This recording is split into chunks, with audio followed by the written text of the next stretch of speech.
hours on the ball. With Maleven Honey. Start the new year with winning results. Honey is low in fat and high in energy. See Maleven.com. Yes, a very good afternoon. You're very welcome to another jam-packed On the Ball here on WLR.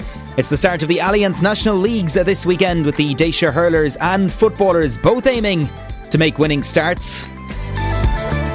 Former Waterford and Tipperary hurler Andy Maloney will preview the hurlers' big one against the Rebels in Welsh Park tomorrow. We'll also get the lowdown on the football camp as Gavin Whelan Sat welcome Limerick to Fraharfield later on this evening. We look ahead to a busy day cross-channel in the FA Cup. Is there going to be some shocks? Another interesting afternoon in prospect. We'll have racing with Mark Phillips later in the hour. I will also look ahead to Waterford FC's friendly with Shamrock Rovers taking centre stage at the RSC tomorrow evening. Studio text line is open as always, 083 3333 975. It's myself, Gavin, with you between now and 1 o'clock. Yeah, very good afternoon. Hope you're in a good fettle this Saturday afternoon. Just to announce the winners from last night's GEA competition with Tomás on our Lorna Porca show. Many thanks to John Jackson and the Waterford County Board for giving the tickets for the boat games this weekend for the Alliance Football League clash between Waterford and Limerick this evening, and the hurling game between the Dacia and the Rebels in Welsh Park tomorrow. The football tickets go to Kevin Welch up there in Grace Dew, and the hurling tickets also to Charlie Kyo in Tramore is the winner of those tickets. So many congratulations, lads. John Jackson and Tomás will be in touch with you on that. So many thanks to the lads for those kind prizes. We are going to start with Gaelic games, of course, and all roads do lead to Welsh Park tomorrow afternoon as the Waterford hurlers commence their Alliance National Hurling League campaign. Waterford boss Liam Cahill has handed league debuts to Irla Daly and Neil Montgomery, Jack Fagan and Desi Hutchinson for the clash against the Rebels tomorrow afternoon. Stephen O'Keefe between the posts. Conor Gleeson, Conor Prunty and Shane McNulty make up the full back line. Caleb Lyons, Dara Fives and Irla Daly in the half back line. Austin Gleeson and Jake Dillon set to team up at centre field. Neil Montgomery, Jack Fagan and Kieran Bennett in the half-forward line, and the inside trio then Desi Hutchinson, Stephen Bennett and Patrick Kern making up the Dacia lineup tomorrow. WLR will broadcast the game live with commentary team Kieran O'Connor and Fergal Hartley. Thanks to George Corbett-Skoda, will be joining the lads at 1:45, and the advice is, as John Jackson was saying earlier on during the week, get there early to Welsh Park tomorrow afternoon. Well, earlier on this morning I got a chance to catch up with former Waterford and Tipperary hurler Andy Maloney to look ahead to tomorrow's game, and here's his take on tomorrow's clash between Waterford and Cork in the opening round of the National Hurling League. Absolutely, yeah. Like, there's a lot of, I suppose, kind of names that have been thereabouts the last couple of years, but it's good to see first of all, it's good to see a good spread of clubs being represented on the county team. And I suppose with every new management team, everyone looks forward to the first game just to see how they're, I suppose, setting up and performing. And I think, in fairness to the team that are going out there on tomorrow, they seem to be very strong in the back line up to midfield. I think a lot of interest to see how Austin Gleeson is going to perform. You know, I know he got injured during the week in the college game. Whether he's going to be available or not now is going to be another thing. Yeah, look, I think there's a lot of kind of, I suppose, people looking forward to kind of to see how this team are going to perform, really, you know. Yeah, absolutely indeed. And you mentioned the spread of clubs there. I know I was chatting to Liam Cahill at the Club Dacia launch last week, and he was saying that, you know, he has cast that net wide and far, that, you know, the panel was going to remain pretty much open, and every player has got a fair crack at a whip. Yeah, I think that's important, you know, in a county like Waterford. You know, you can't stick to just, you know, I suppose previously, if you go back through the 80s and 90s, you could nearly see the clubs are coming, or the players are coming from probably 4 clubs. Whereas, you know, I think in fairness to Derek McGrath, when he came in, he again cast the net wide, and so did Michael Ryan, actually, in fairness to him, cast the net wide, and they got in a lot of players from different clubs, you know, and I think that's important, you know, because you could have a lot of, like, I know I've been saying it for a while now, but like the intermediate championship in Waterford was very competitive there, you know, when you had the likes of Tureen, you had the Fiveses, you had Ballysaggart, you had Lismore were back there for a while, you know, at Clashmore as well, you know, so you had a lot of top class players involved in the intermediate championship in Waterford, and it's important to see those players from say a junior club or an intermediate club getting a chance to play in the colours, and as I said, I'm glad to see a good spread of clubs, and I think that only bodes well. Absolutely indeed. And you touched on Dara Fives there, the Turin man, back in the number 6 jersey tomorrow. I know he's been injury plagued the last couple of seasons, but, you know, great to see him back in the fold tomorrow.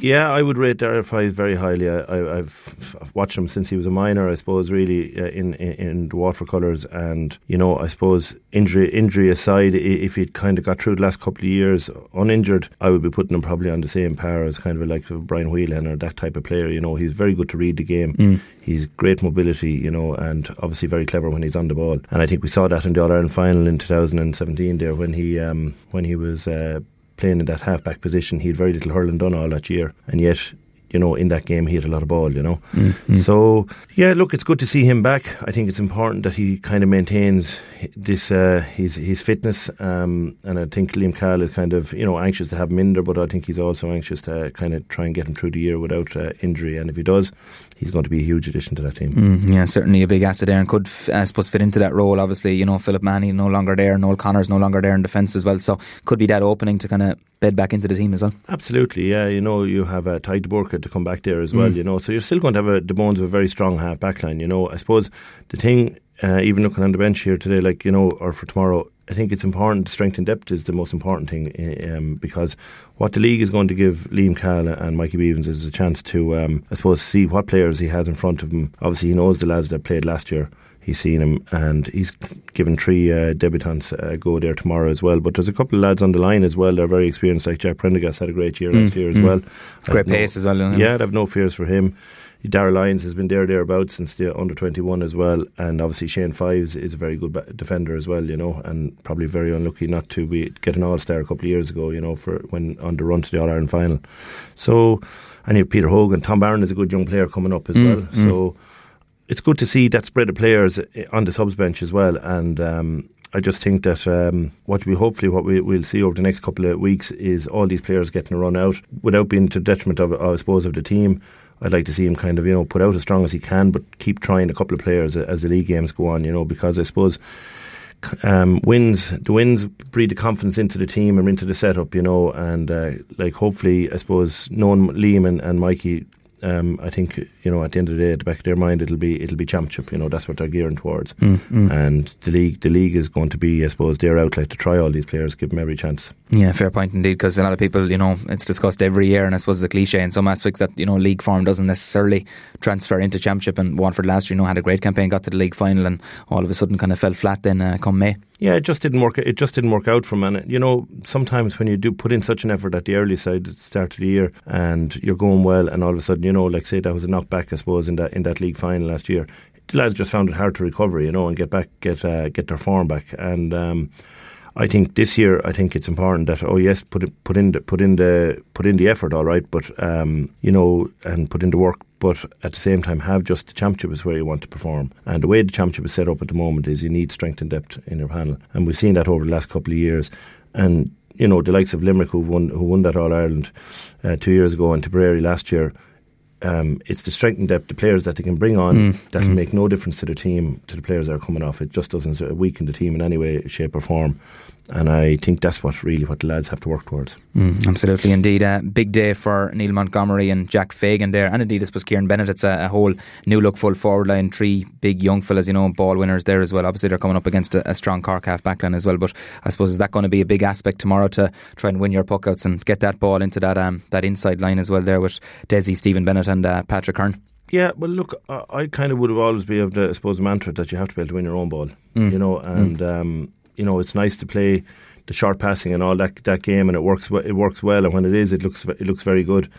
But you kind of have to go back to basics as well. That when you puck out the ball, you have to be able to get up there, fight for the ball among your own men. Now, that's not to say that you don't obviously practice puck outs and what have you, but you still have to be able to do the basics. And Kieran Bennett, I suppose, I would have always had him down for a half back maybe, but above in the forwards, obviously he's probably had a few runs there with Ballysaggart. Big man. Looking forward to seeing Jack Fagan as well from De La Salle. He played very well in the county final last year. Great hand on him, so I would have no fear of him there. And Neil Montgomery, I suppose I'm not too familiar with him. Had a very good season with Abbeyside and played very well in the Munster League. So looking for, as again, as a supporter and a spectator, you'll be looking forward to seeing these lads in action, and that's what tomorrow's all about. Certainly is indeed, yeah. And I suppose looking at the inside line then as well, obviously you have Desi, who had coming off the back of a great campaign with Ballygunner and just easing back into hurling really.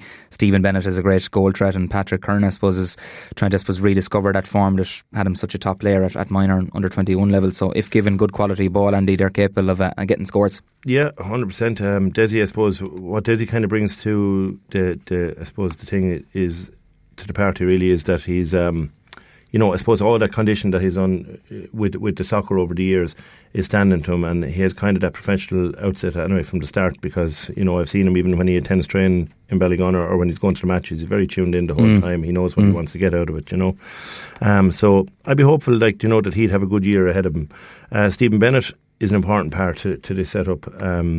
He's not alone is he a scorer or a free taker, but he's also a very clever hurler, and he sees it probably. The moves from talking. I've spoke to Dave Bennett and a few more of them that have coached him over the years. And the thing that they would always remark on is he sees the move he's 3 times ahead or 3 steps ahead of the player that he's marking, because he sees that move early. Get into those positions, absolutely, I suppose, isn't it? Really, yeah. And we all remember that pass that he gave back over the shoulder to Peter Hogan that clinched that. Under 21, wasn't it? Under 21 against Tipperary, which they went on to win, after win the All-Ireland.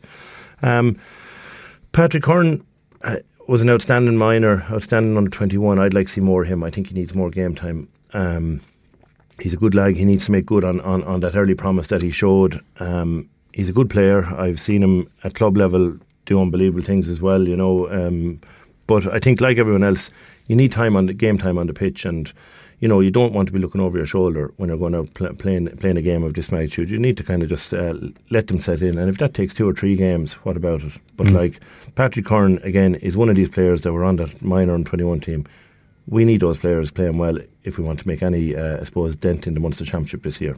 Fair point indeed, yeah. Just quickly looking at the Cork line-out, particularly their forwards, I suppose Andy standing out there. Patrick Horgan, obviously an all-star last year, still there. You have Conor Lehan and Kingston and Dara Fitzgibbon, I suppose Aidan Welch and Seamus Harney then on the wings, 2 big ball winners as well, so it has a fairly potent enough look about it. Yeah, well, even from 8 to 15 there, Gavin, it's a very formidable outfit. Like to see Mark Coleman going from half-back to midfield, and then to see midfield with Bill Cooper, who has had a great couple of seasons, but the half forward line, they're all ball winners, like Seamus Harney, Dara Fitzgibbon, Aidan Walsh in particular is a footballer come hurler, I suppose.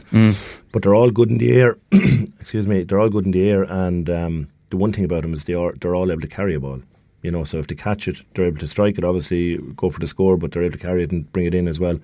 And look at the players that are bringing it into the inside line. They're even stronger again. You have Conor Lehan, Shane Kingston, who probably I've never seen in the full forward position before, and Patrick Horgan, outside of probably the TJ Reeds and Joe Cannings. He's probably the best, one of the best hurlers in the country. So that's a very strong 8 to 15. And even in their backs there, the half back line, Tim O'Mahony, Newtown Shannon is a good player. Damon Callahan normally plays in the full back line, doesn't he? Yeah. But I think probably they've lost maybe that little bit of confidence. The one thing I would say about him, he's a bit erratic, so whoever is marking him, whether it's Montgomery or Kieran Bennett, there's probably frees to be got there. Yeah, wind him up a small bit maybe. Absolutely. It's going to be interesting, and I suppose big crowd expected. It's Liam Cahill's first game. What way do you kind of see Liam, I suppose, approaching the league now, Andy, and maybe styles he's played? Will he be more traditional, try and get that ball into the forward line quicker, or is it kind of through the lines, or maybe, I suppose, look, a lot will depend on maybe conditions and that as well tomorrow. I think they'll do a mixture of both. I think they'll want the lads to be able to play both types of games. They want to be able to play the short passing game, but I think initially they'd like him to be able to win their own ball, and I think that's something that's kind of, I suppose, in any of the teams that Liam has been involved in or Mikey Beavens has coached, because Michael was even though Liam is the manager, Michael was a very good player himself, and he's a very good coach, and I just know from even talking to him myself, he wants those players to fight for the ball. He wants them to work hard to fight for the ball. And these are all the basics of the game. And as I said, one of those basics is able to catch the ball, to be able to win your own ball, or to be able to get the break and get in and win it.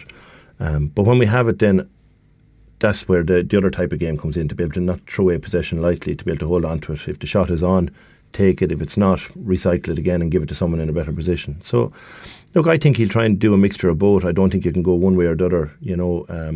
Generally speaking, the teams that are successful, they can play both types.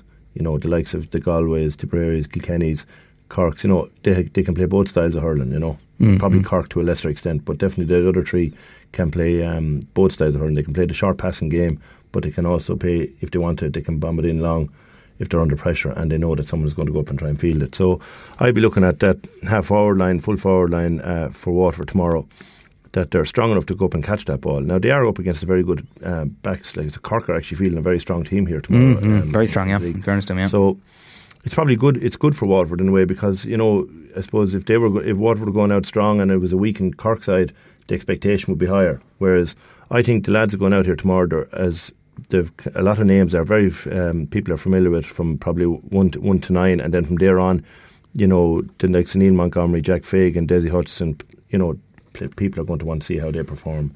But I would give them a very good chance here tomorrow. I think if they really go at it, if the mindset is there and it's right, I think they'll take it to Cork, and I wouldn't be surprised if they came away with a win. But it's not really the win I'd be looking for the whole time, is the performance. Yeah, is that what it's about tomorrow, really? Just performance, really, more so than result, I suppose? Absolutely. You'd take the win, of course you would. Everyone wants to win, and it would be good for the group, and it would be good for the confidence going forward.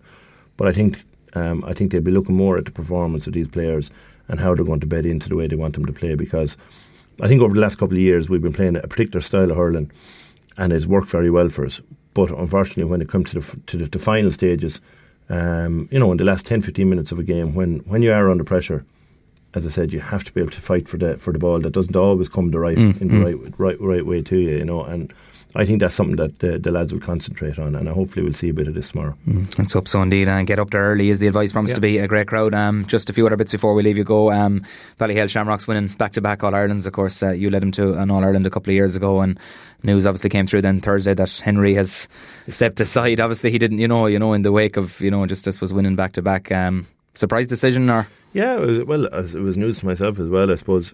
Look, I suppose Ballyhale are a phenomenal club. Again, they're probably one of those ones when I'm saying they can play it both ways. They're the kind of team that can actually, in the wet weather, they can play it along with direct hurling, or in the summertime they can play the lovely short ball. They have a lot of young players coming through there, so they probably will lose Michael Fennelly. He looked fairly shook on the legs, but Michael would admit that himself, but they have a lot of good young players coming through there, and even in our latter year with them, that you could see those players, they were coming to fruition. Yeah, they were.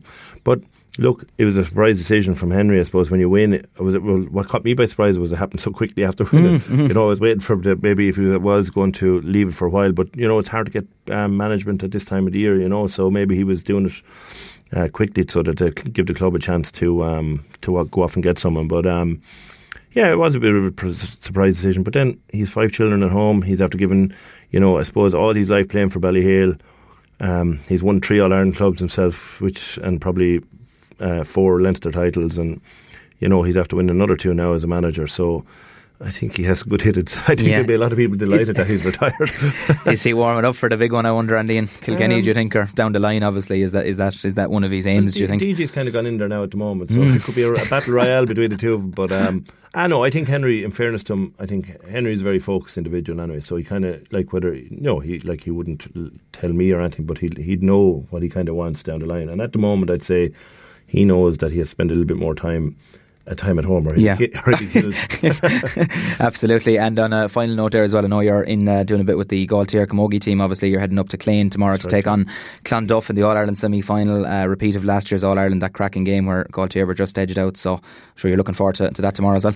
Yeah, so look, I suppose I got involved just before Christmas there, or I suppose after the county final, really, and we've been training away hard. And look, they're a good bunch of girls. They're a very skillful team. Actually, they're well able to play.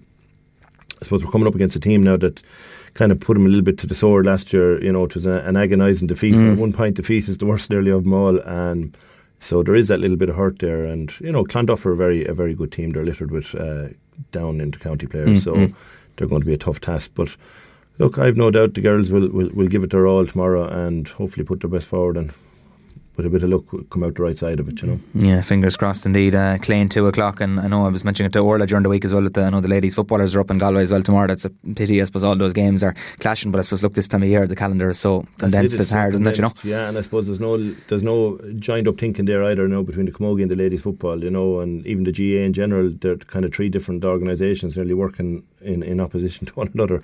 But like, you know, even to have that match on tomorrow while Waterford are playing here against Cork, you know, like people are kind of, where are we going to go? Are we going to go to the All-Ireland semi-final, which a lot of people will go to, or are we going to probably go and see Waterford? And because it's so close, we're probably going to lose a lot of supporters going up the road. But look, you know, the calendar is condensed, but it'll probably be more condensed this year coming forward, because I think they're trying to get the All-Ireland final in the hurling side of it brought forward before Christmas. So if that's the case, you know, it's probably a better way to do it than what they had this year, where they had players not able to really enjoy their Christmas because they're thinking of a match on the 4th of January. You know? Yeah, which isn't right either, like, really, is it, you know? They're struggling at the moment to get it right. I think they really need to probably involve the Gaelic Players Association in it, you know, and just have a proper sit down and sort it out, you know, because I suppose at the end of the day, Gavin, the GA, even though the inter-county scene is the I suppose the money maker for the GA,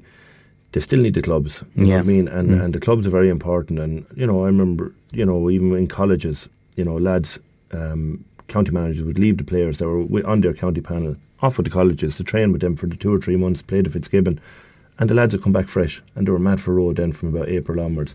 Whereas now, the lads are nearly going all year round. They're either playing with the county team, back with the clubs. When the clubs are finished, they're back in college, and they're playing with the college team, and then it runs back into the county again, you know. So I think they need to have a little bit more joined up thinking on that side of things, you know. Absolutely, yeah. Plenty of food for thought there. I'm sure that's a debate for another day. Waterford and Cork is live on WLR thanks to George Corbett Skoda tomorrow. Kieran O'Connor and Fergal Hartley on air from 1:45. Andy Maloney, appreciate you dropping into studio, and the best of luck as well with the Gaultier Camogie tomorrow. Thank you. Hey, it's Mary here from the Big Breakfast Blad to let you know that Ollie and I are teaming up with 360 Cookhouse in Dungarvan all next week. We want to give you the chance to win a €250 voucher for their new Castle Room, ideal for all types of functions. We'll also have fantastic daily prizes, so listen in all next week to find out how you can win. It's all with thanks to 360 Cookhouse in Dungarvan and their new Castle Room. 100,000 eyes, 200,000 wings and 300,000 legs, but not a sound.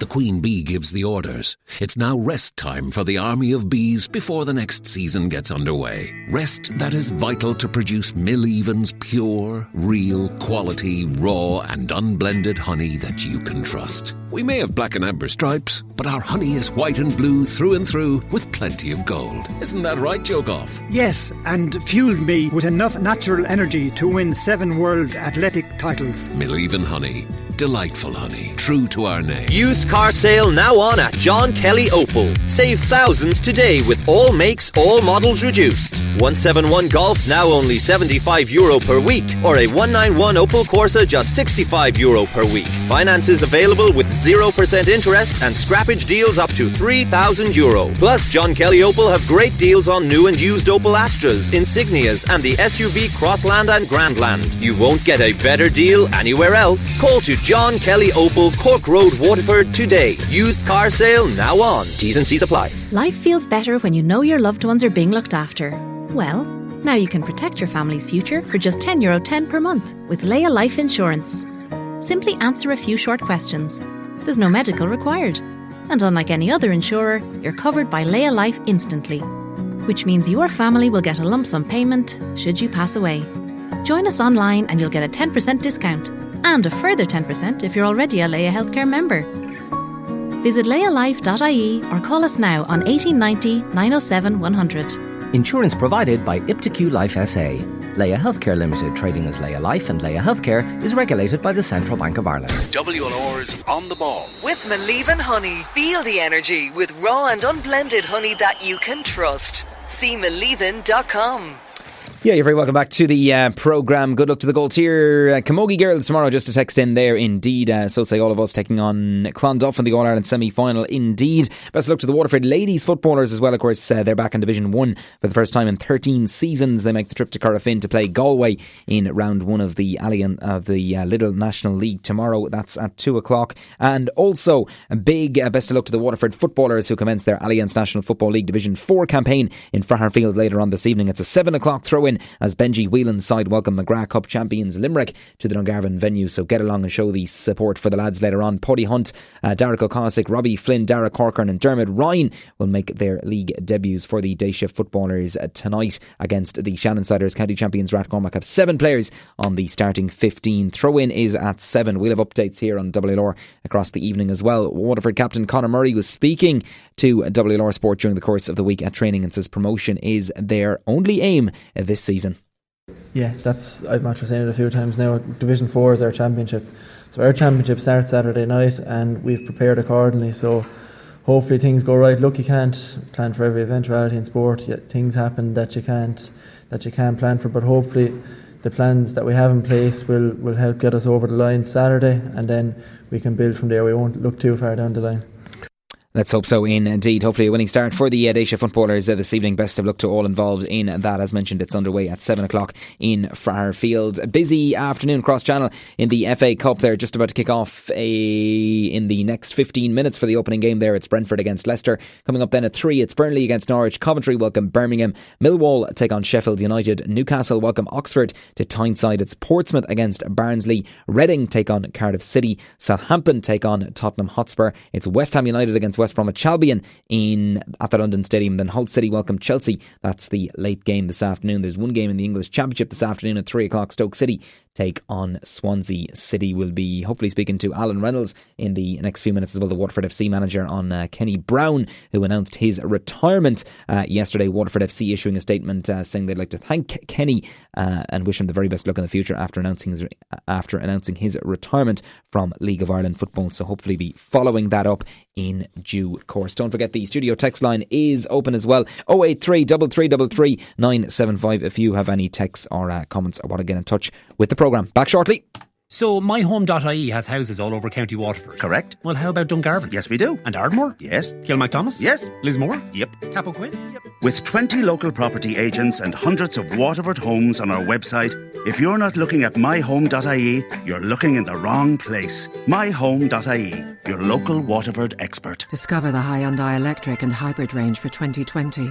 Discover the Kona Electric, the all-new Kona Hybrid, the Tucson Mild Hybrid, or the all-new Ioniq Electric, the latest innovation in our range of eco models. Discover our electric and hybrid range, alongside our more eco-friendly Euro 6 petrol and diesel models. Hyundai, the best of all worlds. Discover why. Experience the all-new Hyundai i10 at Boland's Waterford launch event on Saturday 25th of January from 12 to 4 p.m.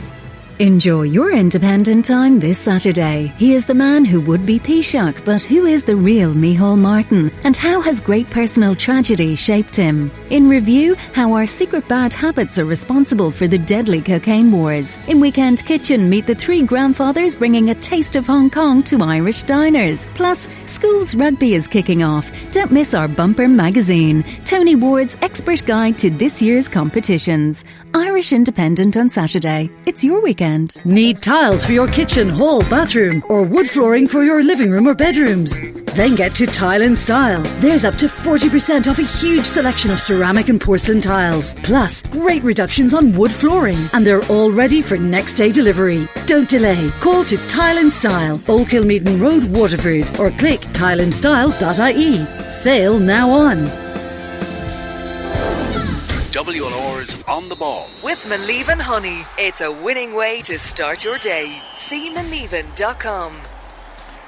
Yeah, you're very welcome back to the programme now. As I mentioned there before the ad break, Kenny Brown of Waterford FC announced his retirement from League of Ireland football yesterday. Kenny first joined the Blues in 2004 and certainly left his mark and became a well sought after defender by top clubs. He also captained the Blues, of course, to promotion from the First Division in 2017, and a fan favourite and a Blue true and true who'll be a huge loss, and delighted to say we have the Waterford FC manager Alan Reynolds on the line there. Alan, appreciate you taking the call. I know you're out there training at the minute, so thanks for joining us this afternoon.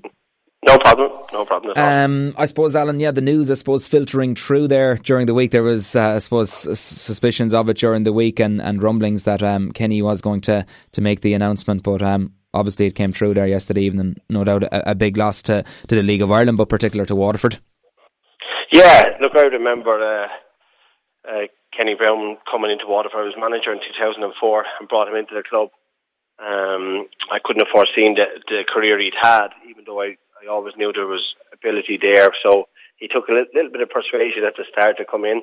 We sent him on loan to Kilkenny, which helped his career. I'm not saying he was mad about it at the time, but it was something that stood to him as it went on. And fantastic career, fantastic player. He's up there with one of the best centre-backs that has played in the league for the last 10 years, and Waterford has had really good centre-backs down through the years with Kevin Power, Alan Barry, and Kenny Brown. We're lucky to have talent like those, but he was, I think for a period of a couple of years, he was the best centre-back in the league. I don't think Waterford seen the best of him. I think St. Pat's, that's when he was at the best in his career, and he won a league and cup there, so big loss to everyone, but what a player. Absolutely, yeah, great words indeed. What were his big main traits, Alan, for you as a defender that made him such quality? I suppose the biggest praise you could give him is that at times teams marked him. For a fella being a centre back, they would put a centre forward to stop him playing. He was quick, good in the tackle, good in the air, and a really good passer of the ball. So, he could have played at any level. I would have felt that he could have played over the UK, and I'm not sure what level over there, but I think he's one that could have played and might at some stage look back and regret that, but he's had a fantastic career here and won everything there is to win here. But a complete all-round centre-back that was like a Rolls Royce. Absolutely, and a great attitude, and I suppose always left everything out in the field as well. Alan, anytime he put on, I suppose, any particular jersey, he really was a fan's favourite as well, no matter where he went. Yeah, look, all the clubs that had him really liked him. I have plenty of stories about him, some in football, some out of football, so I keep it clean for the time being. Some of them we couldn't repeat on the air, Alan, I'd say. Yeah, now you have it.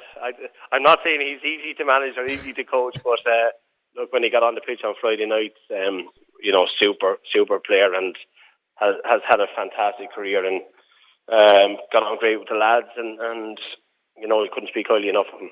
Absolutely, and I suppose in 2017 will be fondly remembered, Alan, that great run of course he had, and getting Waterford back to the top flight, and obviously Kenny got some crucial goals that year and played a steady part throughout the season.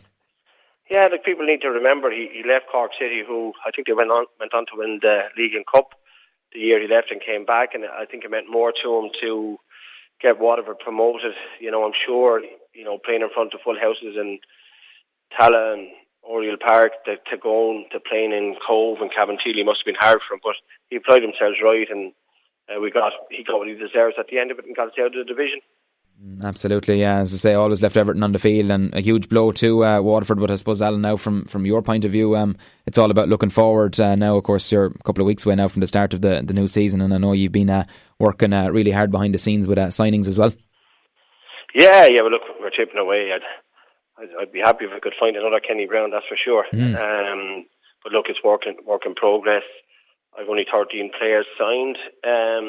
Everyone else has 20 odd. So, it's difficult, but we're just doing our best. We're working as hard as we can. But look, it is what it is. It's all about Kenny Brown now, I suppose. That being retiring and after having a career. So he deserves all the credit he gets. Absolutely, yeah. The plaudits and the messages coming through last night on social media, and I suppose in every aspect of it, really, from not alone Waterford but from all over the league, and as I say, even country and nationwide as well, and across the water as well. And he certainly deserves all the plaudits he gets.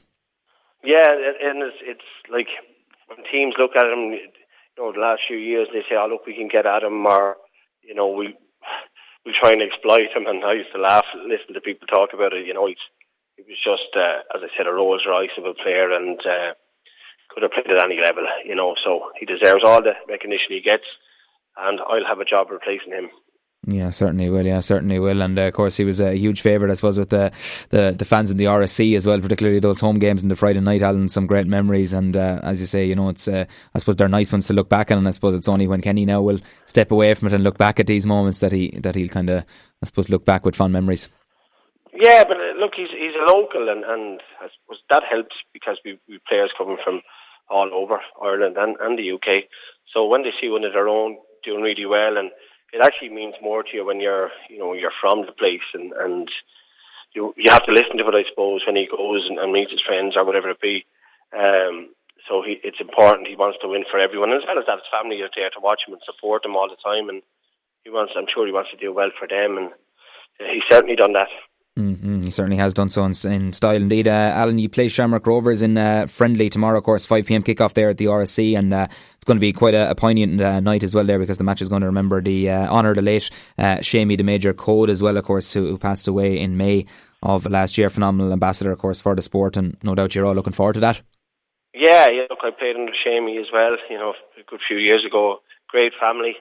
Shamey was a great man, so we're delighted to have the occasion here. And hopefully people will turn out, because Shamey deserves it. I'm not speaking to Gary Code. He's kind of saying that's not something Shamey would be mad on, having a game for him, but he deserves everything. Fantastic man. Absolutely. And I suppose, finally then, as I say, the plaudits will continue to come through for Kenny Allen. From your own point of view, just in a final few words to sum up his glittering career, was there a particular moment that stood out during his career? Obviously there was many of them. I the time he played for St. Pat's, I was involved with St. Pat's as a coach there, and he had a hamstring strain, or a knee problem, I think it was. It was one of the two anyway. Maybe the hamstring was a bit corked, but he hadn't trained for a while and went and played for St. Pat's, and they won the cup in the Aviva, and put in an outstanding performance. So that's something that I look back on and remember, but he's had many of those, but in such a big occasion, he strolled through the game, probably being half fit because of injury. It's not many could do that. Certainly not indeed, absolutely, great memories and plenty coming through. And I suppose, Alan, his final point then is going to be hard to replace, but I'm sure you'll be looking forward now to the start of the league campaign, and obviously 14th of February now isn't too far away. Yeah, look, we're looking forward to Aslan replacing him. I'm not sure I'd like to find one, but it won't be easy to find another Kenny Brown, that's for sure. But yeah, look, it's all gearing towards the 14th, and we have a lot to add before then, and a lot of work to be done, so it's work in progress, but look, we're enjoying it. Great stuff indeed. Lovely words indeed. Alan Reynolds, the Waterford FC manager, appreciate you taking the call there. Alan, I know you were out doing a bit this morning, but great to pay tribute to Kenny Brown. I thought he certainly deserved it on this afternoon's programme, and appreciate you taking the call. Okay, no problem at all. Thank you. Great stuff. There's Waterford FC manager Alan Reynolds joining us on the line there, paying tribute to Kenny Brown, who the Waterford FC central defender, of course, after announcing his retirement from League of Ireland football last night. A glittering career, a fan's favourite, and really always left everything on the field. And thanks to Alan as well, and Niall there in Waterford FC for getting that piece this afternoon. Of course, the Blues do play tomorrow afternoon in that pre-season friendly. We're going to be hearing from Shamey Code's son Gary in the next part of the programme. They play Shamrock Rovers in that pre-season friendly at the RSC. That's at 5 o'clock tomorrow evening. We're back shortly. Honey, I'm home. Honey? Oh, Emma, you're amazing. I've never felt this comfortable. I can't wait to tell the lads about you, Emma. What the hell is going on here?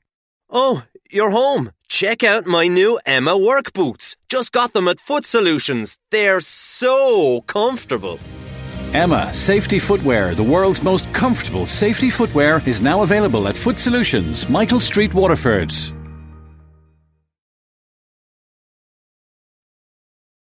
Did you know omega-3 is proven to be good for everyone's heart, vision and brain? Manami More EPA is made from the purest ingredients with up to 95% omega-3 and up to 6 times more EPA in your one a day. More than other fish oil capsules. Discover the full Manami More EPA range today.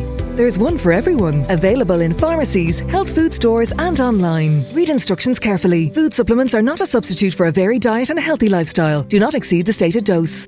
Buying a new or used car? Get more than just the car. For just €1, McConnell's Toyota Waterford will add free servicing, comprehensive warranties and even free car rental. Wait, that can't be right. €1? Plus, McConnell's Toyota have the country's largest range of new and used hybrid cars, as well as petrol and diesel models. Call to McConnell's Toyota for much more than just a car. McConnell's Toyota on the Cork Road, Waterford, home of hybrid in the southeast. Terms and conditions apply. WLR's On the Ball. With Malivan Honey. Fuel your sport with pure, real quality honey that you can trust. See malivan.com. Yes, indeed, just about to kick off the Brentford-Leicester FA Cup game, getting the fourth round action underway. Of course, there was action in the Cup last night in England. Northampton Town and Derby played out a scoreless draw, and Sheffield Wednesday were 2-1 winners away to Queen's Park Rangers. Now, as mentioned there from Alan Reynolds, Waterford FC will play their second pre-season game of the season. They welcome their age-old rivals Shamrock Rovers to the RSC tomorrow evening for a 5pm kick-off, and the match is going to honour the late Shamey the Major Code, who died in May of last year. Shamey's son Gary Code spoke to Matt Keane during the course of the week and says he's delighted that the two teams have agreed to play to honour his late father.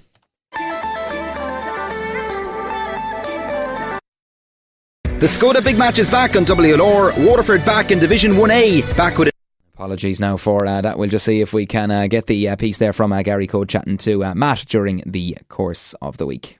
Yeah, delighted, Matt. To be fair to both clubs and for Alan Reynolds as well, to have the game for us. I suppose Shamrock Rovers obviously have a cool connection with my Uncle Paddy as well. I suppose over the years with Shamey playing, there was great battles between two great teams in the 60s. So we're delighted, looking forward to the game. And Shamey actually made his debut, I believe, against Shamrock Rovers. So I believe, not today or yesterday, it was 60 odd years ago, I'd say this stage, my early 50s. And there's been kind of a great connection between both clubs ever since. So, there's a little bit of history and nostalgia there also. He was a very special man, wasn't he? And it's lovely that people are paying tribute to him and have done since last May when unfortunately he left us, Gary. Like the outpouring was great from everyone around Waterford, and even still, I'm still meeting people who say to me, and it's a great testament, I suppose, to Shamey, outside of being a football person, but kind of being our dad and being Helena's husband, and that, there's been great outpouring from everyone around, and we're looking forward to what's going to be a happy occasion, having come through the sad occasion. Exactly, and the Code family synonymous with football, of course. You mentioned Paddy, Shamey, of course, yourself, Conor.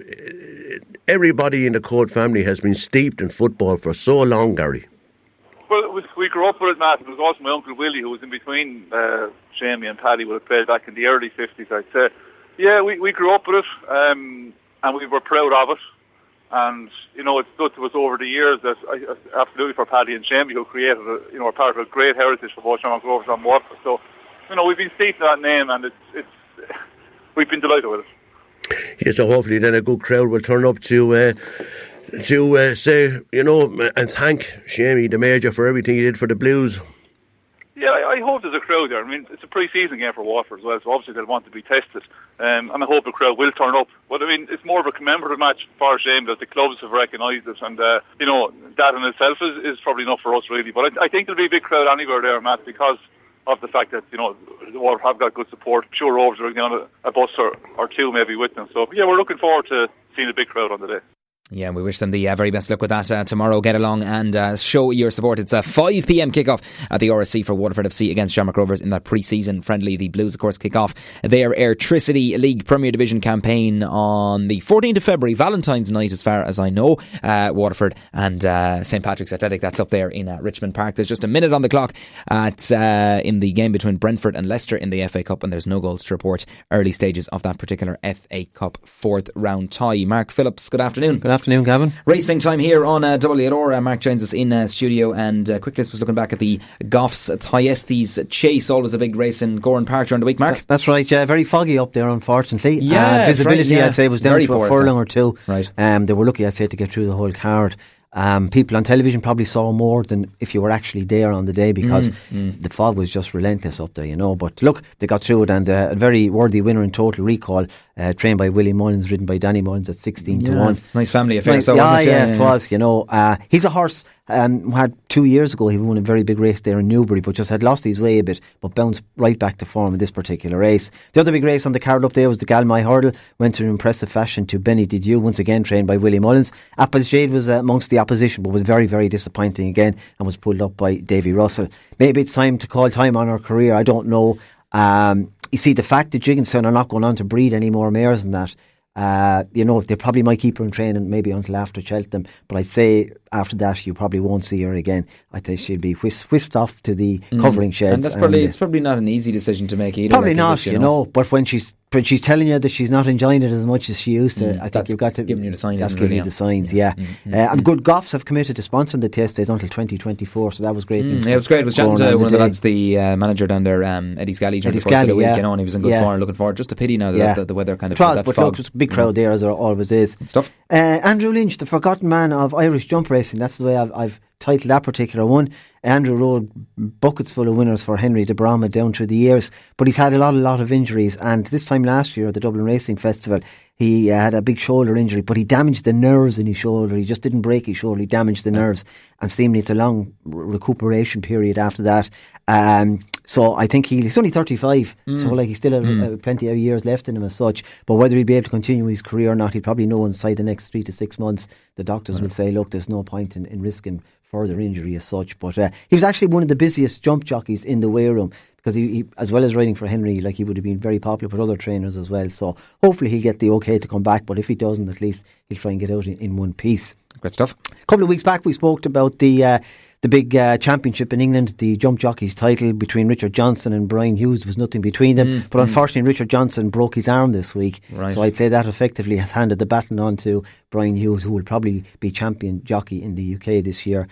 Champion jump jockey, that is. And it'll be nice because he's from Northern Ireland originally, Brian, and then he's based in the north of England, and I suppose in England the north, you know, they're not as big as the trainers in the south. But look, you know, I suppose it's up to kind of other kind of India side of the country, really, isn't it? So it'll be nice to see the north win something anyway.